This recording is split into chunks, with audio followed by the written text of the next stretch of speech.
Hi there, thank you so much for watching. Welcome if you're new, welcome back if you've been here a while. I thought I would share with you my 10 tips for cutting the cost of renting your car. I just got this brand new to me vehicle and I thought it would be good to sort of have a refresher reminder of some ways to rent a car in the cheapest, most cost-effective way possible. So number one tip, kind of obvious, but it works if you work it into your routine, is to shop around for gas. If you find a place that has cheap gas, try to work that into your weekly routine. I know where I live, some stations will offer a discount for paying in cash, so I try to have my little gas envelope all filled up and ready to go. I try to do it on like a Monday morning because there's no one there on a Monday morning, and I try to fill up and just make that last for the week. So also along the lines of making gas last, try to take out, uncomfortable, try to remove as much excess stuff from your car as possible. If you're like me and you tend to live in your vehicle, it can get kind of heavy, and the heavier your car is, the more gas it will use to run. So as much as possible, try to take out extra stuff. Like I used to ride around with like bottles of water, like gallons of water, extra clothes, books, which are super heavy, and just random stuff. I had a lot of lumber in my car for some reason. I was like helping move something and just never took it out. So if you can think about eliminating as much stuff as possible, that will help you get better gas mileage. Also, along those lines, I know there's a whole community devoted to this idea of hypermiling, which is getting the absolute most gas mileage out of your gas as you can.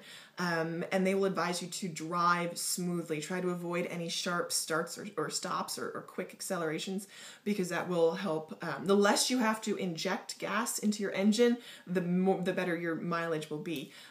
Also keep your tires inflated, because I guess the more air there is, the less difficult it is for the car to run. So the less hard the car has to work. So that will help you get better gas mileage as well. And also with the summer coming up, if at all possible, try to avoid using the AC or rolling down your windows when you're on the highway. Both of them will pull on your car. The AC will, you can almost, sometimes depending on your car, you can feel it pull on your engine. And also, and this is kind of debatable, but with rolling down your windows, the drag effect of having the air coming into your vehicle is also not the best for getting the best gas mileage. So if at all possible, try to embrace the heat. I know I'm someone that doesn't like to be hot either, but if you can make peace with it, it will help you get better gas mileage, I promise. I have them all written down here, so if I'm looking down, that's what I'm looking at.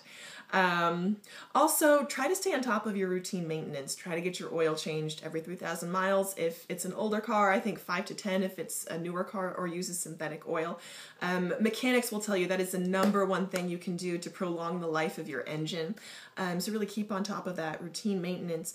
And if possible, try to shop your insurance. I know sometimes it's a pain to go back and look up like your declarations or your deductibles, but if you can do that maybe once a year, once every 2 years, you may be able to save a lot more than you think. I know when I switched, I was with one company and there was like a $200 difference.